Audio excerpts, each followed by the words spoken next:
Jen Psaki of MSNBC had some pretty bad things to say about Trump as he heads to this big meeting with Putin in Alaska. Well, this Russian MAGA woman from Russia also had some serious things to say about Jen Psaki, other media members, and especially about the dark global elites that these media members help protect. It's SeanDaniel here, and with this important Trump and Putin meeting coming up, and with all of the things that the media is trying to tell us about this meeting, I thought it would be a great idea to get a perspective not only from an educated and political Trump supporter, but also from a Trump supporter from Russia. This is Olga Blandford from Charleston, South Carolina, and she's very involved in the local politics there. And I think you guys will be shocked, like I was, by some of the things she says. I think you didn't expect me to say that, right? And not just by her sharing who she's voted for in the past. Well, I actually voted for Putin. He came in 99 from nowhere. So I voted for Putin and Trump. So, yeah. So are you going to the summit then? So I'm proud. Yeah, I will be there. But after growing up in Russia, going through the USSR to Russian Federation transition, and now being in the US for over 20 years, she has a very unique perspective that I think you guys will enjoy. If you do, hit that thumbs up button. Now let's go. And let's start with Jen Psaki's first ridiculous take on this Trump and Putin meeting. So we now know exactly where President Trump will meet with Russian President Vladimir Putin this week. Their meeting on Friday is, of course, set for Anchorage, Alaska. We've known that for a couple of days. But more specifically, it's going to be at Joint Base Elmendorf-Richardson, Alaska's largest military installation. And the base isn't just any run-of-the-mill military base. It has a lot of history. It was even an important part of the U.S. strategy for countering the Soviet Union during the Cold War. Still home to aircraft squadrons that intercept Russian aircraft when they cross into American airspace. That is where they are meeting. Given that Russia used to own Alaska, and given the significance of Joint Base Elmendorf-Richardson in Russian-American relations, it's almost like it was chosen to make Putin feel special or something. I mean, Trump is handing Putin a perfect photo opportunity, not just on American soil, but on the military base where the U.S. scrambles planes to meet Russian fighter jets in an American state whose territory Russia used to own. So those are the optics of the meeting. So what's the real reason Jen would say this? Media spins it like media always spins it. Putin is dictator and he's, killing people. And, Trump now is kissing his butt. Like, of course they are, because media is, face of the globalists for many years. People who really can sacrifice whatever just to get something, a little bit money or power. When I talk about globalists, that's kind of evil on 100 times more. And it's more darker sides involved. So when I say moving out of the globalist power, it means that you're moving out of that darkness. Second ridiculous stance by Jen Psaki is that Trump should never, ever, ever doubt his U.S. intelligence agencies and what they say about Russia, right? There's also the question of how their Friday meeting might go. And for that, it's worth looking back at this jaw-dropping moment in 2018 after a meeting between the two world leaders in Helsinki, Finland, when Trump openly sided with Putin over U.S. intelligence agencies. Just now, President Putin denied having anything to do with the election interference in 2016. Every U.S. intelligence agency has concluded that Russia did. My first question for you, sir, is who do you believe? My people came to me, Dan Coates came to me, and some others. They said they think it's Russia. I have President Putin. He just said it's not Russia. I will say this. I don't see any reason why it would be. You don't see any reason why it would be? How about your intelligence agency and your director of national intelligence, who you just name-checked? Well, Olga doesn't totally agree with that one.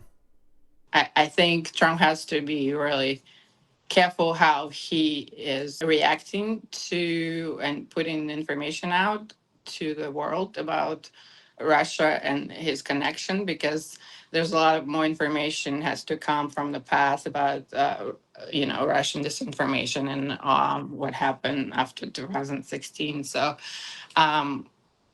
there's a lot of, awakening in that regards have to happen just to regular people. Well, what exactly is Trump's goal and vision for this meeting and a subsequent second meeting that possibly involves Zelensky? Let's hear from the man himself. I would say the second meeting, if the first one goes okay, we'll have a quick second one. I would like to do it almost immediately, and we'll have a quick second meeting between President Putin and President Zelensky and myself if they'd like to have me there. And that would be a meeting where maybe it could be absolutely work. But the first meeting will not work that out. Certain great things can be gained in the first. It's going to be a very important meeting. But it's setting the table for the second meeting. I think the second meeting, if the second meeting takes place, now there may be no second meeting, because if I feel that it's not appropriate to have it because I didn't get the answers that we have to have, then we're not going to have a second meeting. But should Trump have invited Zelensky to this first meeting? Ukraine is that the globalist hub, and both Putin or Trump, they against globalists. They're not going to play their games. For them not to have Zelensky there, it's really like duh to me. He has no ability, no power to do anything. So is Zelensky just getting a bad rap, getting a bad deal, or is there really some serious corruption that's gone on in his country? It's a lot of human trafficking, bailouts. The half of Ukraine was owned by, Nancy Pelosi, Rodney's families, all the natural resources factories. So, of course, don't want Russia there because they making all this laundering money. Let's look at Lindsey Graham, how much money he sent to, Ukraine, and U.S. aid shows now that not all the money went there, and they actually went back, and somebody got it in the United States. So, they all, it's their business for them. Let me know what you guys think down below as Olga is going through all these different breakdowns. I'd love to hear what you have to say. Now, how do those corruption claims compare with a Russian's perspective on Putin? The answer might surprise you. Putin wasn't liked from the beginning by the West. If you remember, they start telling, he's dictator, he's that right away. The reason is that because he wasn't going to play their game, and he was going to tell them, I'm not doing that, or yes, I'm doing that. And he's from KGB, so he's really smart. He knows all these games. So, and I think Russia at that time needed it. It needed a really strong leader. And needed to go back to some sort of structure, and slowly he was building it. Putin came from KGB, but he came from nowhere. I never knew who Putin was till he suddenly started running for the president back then, and right away globalists didn't like him. Americans were saying he's a dictator, he's put in prison. He does put people to prison who's supposed to go to prison, right? Do we have people going to prison here right now? No. So justice needs to be served who need to be served. But not everybody was a big fan of Putin and the Russian Federation. A lot of people, that especially more adults, that had to transition from the Soviet Union to the Russian Federation, well, they weren't the biggest fans. The biggest challenge was in the 90s, where people had problems go through really structured life where, government really tell you where you work, what to do, and suddenly there's nothing. Nobody guarantees a job, you're not guaranteed, place to live, and people had really problems with that. And till even today, like some of my aunts, so it was great. We had free education, free healthcare, we have social support. Some of them still don't understand and don't appreciate it. Even though Olga had a lot of positive things to say about Russia and Putin, she still loves the United States of America because it is so, so special.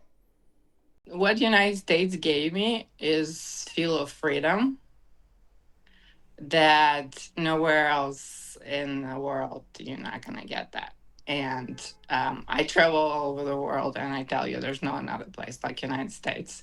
So I always say, I was going to be Russian. I'm very proud to be Russian, but I'm Russian in my heart, but American in my soul. It's itsSeanDaniel here. Hope you guys enjoyed the video. It was a different type of video today. Let me know in the comments what you thought of it. Hit that like button if you enjoyed it, and I will see you in the next one. Freedom, baby.